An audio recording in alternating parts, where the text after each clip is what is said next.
Ek groet jou in die wonderlike naam van ons Here.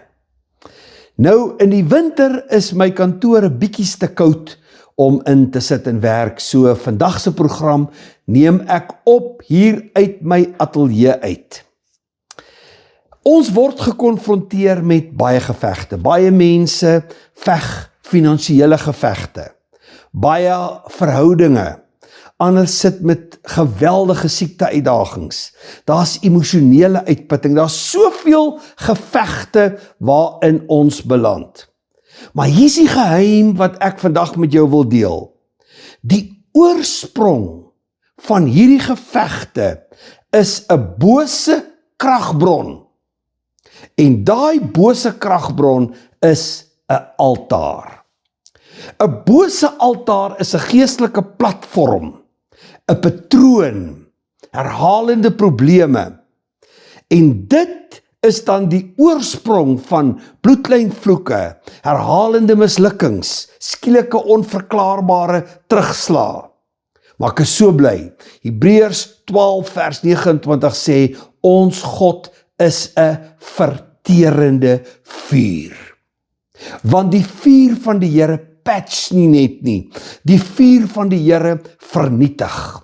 Dit verwoes bose altare tot in sy fondasie toe. So kom ek vra vir jou om gou 'n toetsie vir jouself te doen. Wat is die tekens van die teenwoordigheid van 'n bose altaar in jou lewe? Bloedlynpatrone. Jy doen dieselfde wat jou ouers gedoen het, of jou oupa en ouma gedoen het, en wat jy gesê het, ek sal dit nooit doen nie. Dink maar aan 'n ding soos hiermeer, of swak selfbeeld. Baie mense wat sukkel met dieselfde goed, waarmee hulle ouers gesukkel het. Dit kan 'n kroniese tekort wees. Ek kom net nie voor nie. Hardnekkige weerstand wat teen jou is. Wat teen jou kom, en jy kom net nie los en kom net nie voor nie. Jy gee 1 tree vorentoe, maar 'n onsigbare mag druk jou 2 tree terug. Mindsets van vrees en van depressie. En hierdie altaar roep uit teen jou vrede, jou blydskap, jou vordering. Hulle eis 'n wettige reg op jou lewe. En daai is gebaseer op ou patrone wat uit jou geskiedenis kom, of foute uit jou verlede, bose kontrakte wat dalk ergens in jou bloedlyn gevorm is. Maar 'n altaar kan net teen jou praat totdat dit vernietig is. So dis waaroor ek vandag met jou wil gesels. Luister mooi, onthou ons praat oor effektiewe gebed. Ons praat van nie maar net die simptome hanteer nie, maar by die wortel kom. So, luister nou mooi, kom ek recap net gou-gou. Elke hardnekkige probleem in jou lewe het 'n kragbron. Elke herhalende geveg word deur iets aangedryf. Elke herhalende patroon, elke deur wat toebly, elke deurbraak wat op die laaste oomblik misluk, se oorsprong is 'n altaar, en niemand het ons dit ooit vertel nie. Ek het Pinkster groot geword, in die kerk groot geword, maar ek kan nie onthou dat ons ooit van daai geleer is nie. 'n Mens word net altyd gekonfronteer met die simptome, en hoe kry ek dit reg om van hierdie simptome ontslae te raak? En niemand het ons vertel dat die oorsprong 'n altaar is nie. 'n Altaar is natuurlik 'n plek waar offers gebring word om 'n spesifieke uitkoms te kry. En omdat die meeste kinders van die Here nie dit weet nie, veg hulle simptome en probeer hulle simptome uit hulle lewens uitskakel wat hulle nie daar wil hê nie, en hulle kom nooit by die oorsprong uit nie. So, jy kan nie 'n probleem wil bestuur nie. Jy moet die krag agter die probleem vernietig. Jy kan nie, as jy die vrug nie meer daar wil hê nie, trek hom by sy wortels uit. En die mooiste Bybelse voorbeeld van wat ek vandag met jou deel is 1 Konings 18. Jy ken tog die storie, né? Dit was 'n baie slegte tyd in Israel se geskiedenis. Dit reën nie, hulle is in hongersnood, hulle is eintlik in 'n geestelike duisternis. Hulle is ver van hulle God af. En die rede is 450 Baal-profete wat elke dag op Karmel offers bring teen Israel se destiny. Hulle moet in gevangenskap bly, sodat hulle nie in God se destiny vir hulle lewens kan inbeweeg nie. Dan sien jy ook sommer wat die doel van 'n altaar is, né? Om jou destiny te saboteer, dat jy nie is wie jy moet wees in die Here nie, en dat jy nie die getuienis kan lewe wat jy veronderstel is om te lewe, en in die oorwinning kan lewe wat jou getuienis moet wees in die wêreld nie. Alles staan in 1 Konings 18, en hoe Elia hierdie situasie hanteer. Sien jy dat die fisiese uitwerking van waar die volk was, die uitwerking of die gevolg was van die geestelike rituele wat elke dag deur die Baal-profete op hierdie Baal-altaar gebring is. Dat wat hulle daar doen manifesteer in die natuurlike realm in tekort, en daar's nie oes op ons lande nie, dit gaan sleg met ons. Maar een man, een gebed en vuur uit die hemel. Elia konfronteer hulle met 'n toets, en hy sê die God wat met vuur antwoord, hy is God. En ek dink dis nog net so van toepassing vandag waarin jy lewe. Die een element wat ek mis in die kerk van die Here is die vuur van die Heilige Gees. Dis dalk die een missing ingredient in die lewens van baie kinders van die Here, is die vuur van die Heilige Gees. Onthou, Johannes het gesê, ek doop julle wel met water, maar hy wat na my kom, ek is nie eers waardig om sy skoenrieme vas te maak nie, maar hy sal julle doop met die Heilige Gees en met vuur. En dit voel vir my dat die Pinksterkerk gestop het by, hy sal julle doop met die Heilige Gees. En eintlik, as ek nou regtig brutaal eerlik moet wees, voel dit vir my asof selfs daai element verlore gegaan het. Hy sal julle doop met die Heilige Gees, het uit baie Pinksterkerke verdwyn. En baie gelowiges het nie meer daai ervaring of ondervinding nie, en word ook geleer dat dit nie nodig is nie. Wel, dan kan jy my maar oudtyds noem. Maar ek staan by wat die woord van die Here sê, dat Jesus gekom het en gesterf het en opgestaan het, nie net dat jy gered moet word nie, nie net dat jy hemel toe moet gaan nie, maar dat jy 'n impak sal maak in jou wêreld. En jy kan net 'n impak maak in jou wêreld met die krag van die Heilige Gees. Pinkster het gegroei met die krag van die Heilige Gees. Die Nuwe Testamentiese kerk in Handelinge, se sleutel was krag. Die krag van die Heilige Gees. Hy sal julle doop met die Heilige Gees. Julle sal krag ontvang wanneer die Heilige Gees oor julle kom. Maar hy sit 'n element by, en selfs teoloë wonder oor wat daai vuur beteken. Wel, jy hoef maar net na 1 Konings 18 toe te gaan en te kyk wat daai vuur beteken. Hy sal julle doop met die Heilige Gees en met vuur. En vir my is een van die hooffunksies van die vuur, want as jy nou op my vra, waarvoor is die vuur? Weereens, kom ons gaan terug 1 Konings 18 toe. Die vuur is om bose altare te vernietig. Die vuur is ook 'n sirkel van beskerming om jou, en ons sal op 'n ander dag weer daaroor gesels, oor hoe daai vuursirkel 'n ondeurdringbare sirkel is, en ons sien dit in die lewe van Elisa wat op Elia gevolg het.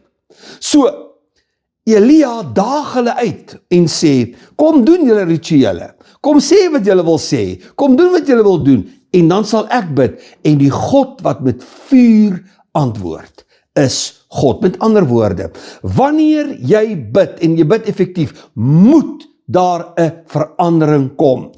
As jy bid met die vuur van die Heilige Gees, kan geen bose altaar bly staan nie. As die vuur van die Here manifesteer, kan geen bose werking bly staan nie, want die vuur van die Here het daardie altaar vernietig. Gaan lees 1 Konings 18, as jy nou regtig 'n blessing wil hê, gaan lees 1 Konings 18, en kyk hoe dit werk, dat daardie vuur van die Here totaal alles vernietig het. So, die Baal-profete is toe almal doodgemaak, en toe kom die reën, en alles verander. Nie geleidelik nie, onmiddellik, volkome, want toe die altaar vernietig is die vrug vernietig. as jy daai kan sien. Toe die altaar val, verander die omstandighede ook in die land. Verander die mense se lewens. As die altaar afgebreek is die patroon gebreek. As die wortel uit is, kan die vrug nie oorleef nie. So ek gee nie om wie die altare teen jou gebou het nie. Ek gee nie om hoe lank hulle al daar staan nie.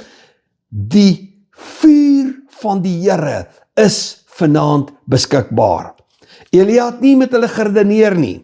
Hy roep vuur en vuur het gekom.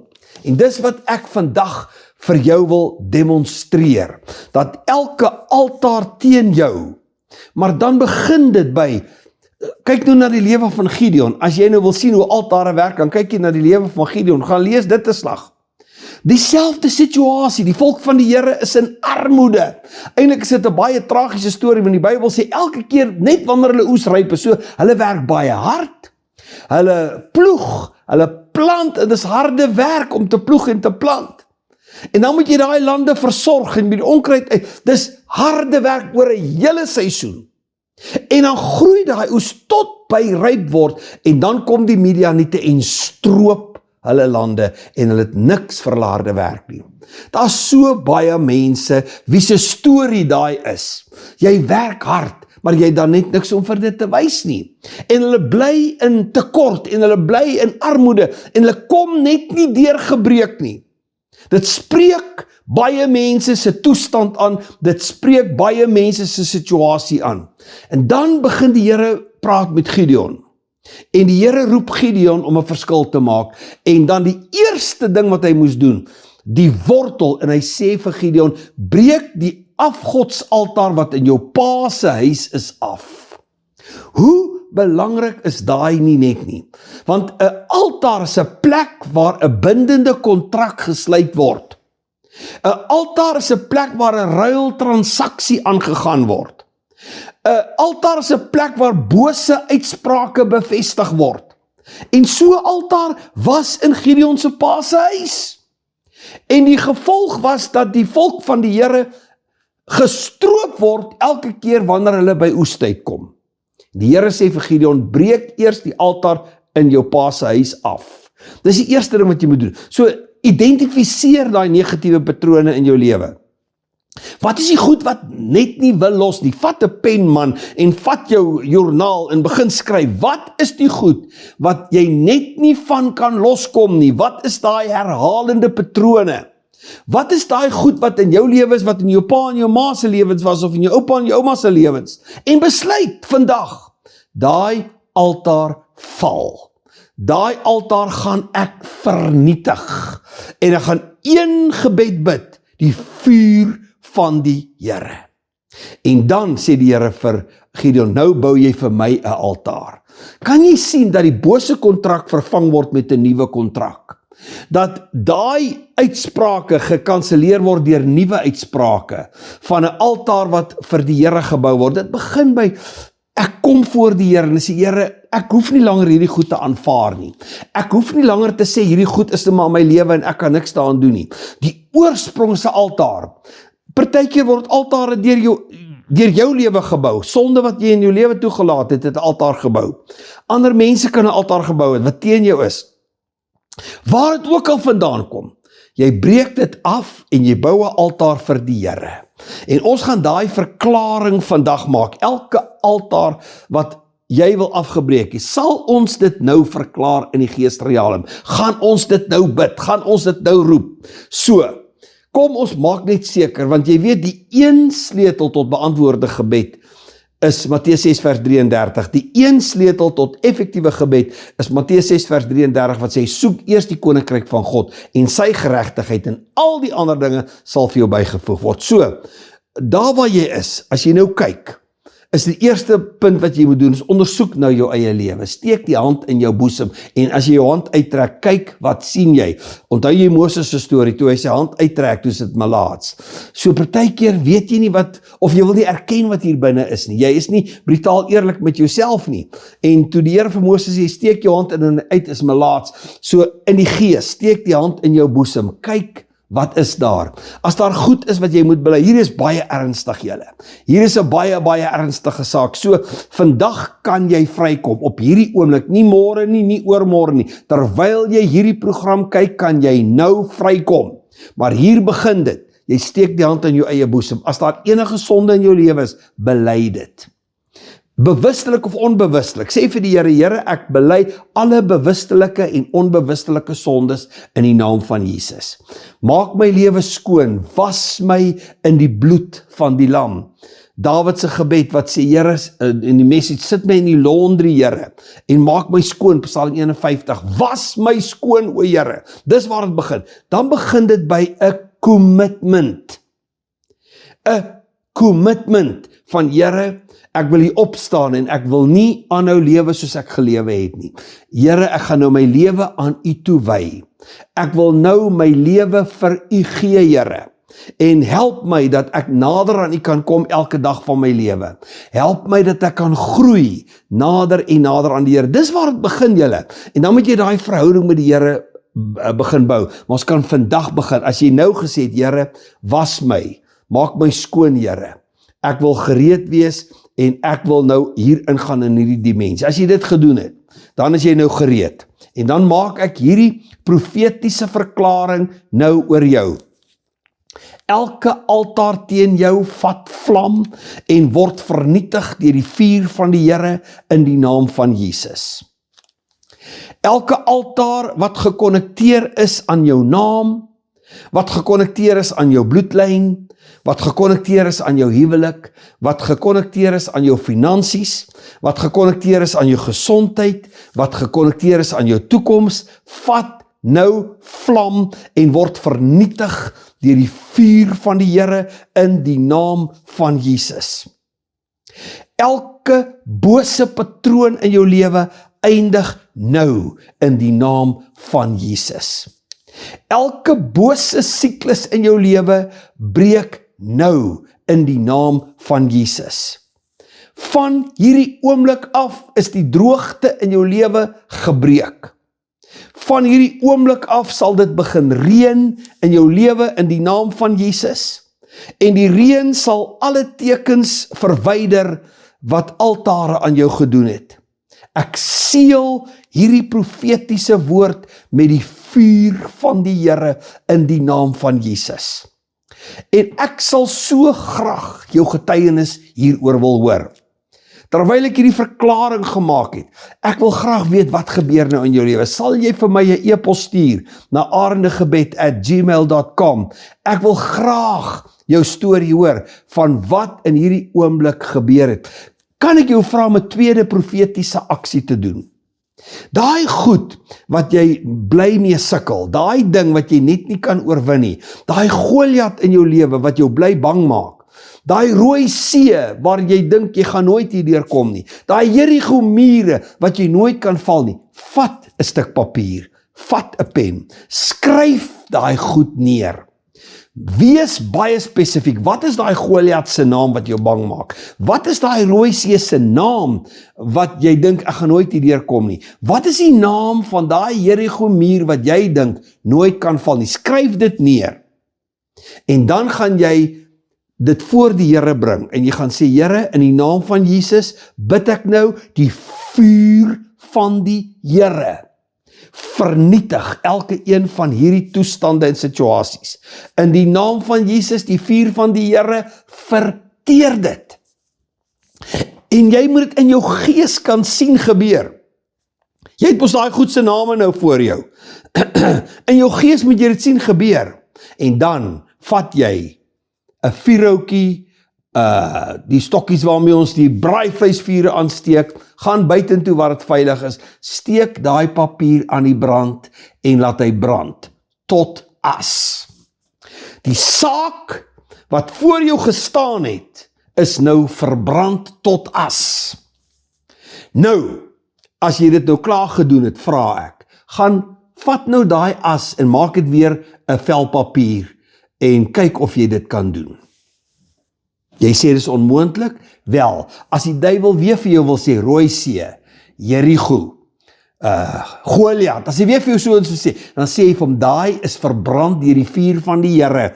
En as jy my nie glo nie, ek het dit daar gebrand, gaan haal dit en sit dit weer aan mekaar, laat ons kyk of jy dit aan mekaar kan sit om my aan te kla. Want watse bewyse het jy nou? Daai bewys is verteer, hy is verbrand, dis soos ou wat in die hof staan en het geen bewyse meer nie, want dis vernietig.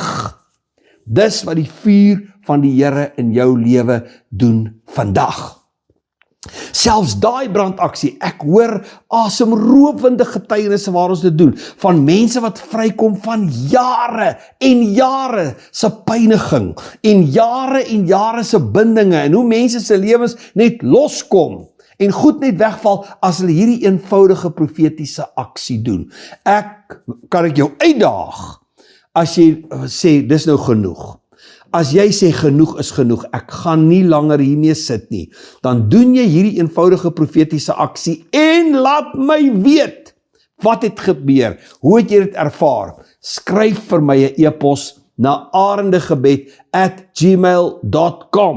Ek sal graag jou storie wil lees. Onthou, as jy ons boeke wil hê, gaan na www.prayerevangelist.com. Daar gaan jy ook meer inligting kry oor ons bediening en waarmee die Here besig is, en dan veral as jy meer inligting wil hê oor die boeke, kan jy dit daar kry. Dit is vir my altyd 'n voorreg om met jou te kan kuier. Ek sal graag ook jou gebedsversoeke wil hê. Ek wil ook graag weet, as jy sukkel om van siekte ontslae te raak, dan wil ek graag saam met jou daaroor bid, enige iets. Partykeer het jy net iemand nodig wat saam met jou kan stem, want die Here se woord is as twee saamstem. En ek sê altyd vir mense, ek bid nie vir jou nie, ek bid saam met jou. Want jy het die autoriteit mos oor jou lewe, maar ek kan saam met jou bid. Stuur vir my jou gebedsversoek na arendegebed@gmail.com en ek en my bidders sal graag saam met jou wil bid. As jy ons dienste wil stream ons dienste elke Sondag, 9:00 die môre en 6:00 in die aand. Jy gaan na Koram Deyo Familienuus se Facebookblad toe. Ons saai ook uit op YouTube. Daar kan jy ook ons dienste volg en sien wat die Here besig is om te doen en beleef wat die Here besig is om te doen. Word deel van die beweging van die Here. Hierdie laaste groot beweging voor die Here kom. Ons sien die wêreld is al meer en meer op 'n mespunt gebalanseer. Enige oomblik kan alles in duie stort en voor daardie oomblik gaan die Here sy bruid kom haal en gaan ons om saam met die Here te wees. So, dis my storie vir vandag. Dankie dat jy gekyk het en mag jy geseënd bly. Ek seën jou huis, ek seën jou familie, ek seën jou besigheid, ek seën jou finansies, ek seën jou huwelik, sodat die wêreld na jou sal kyk en moet erken, jy is die geseënde van die Here.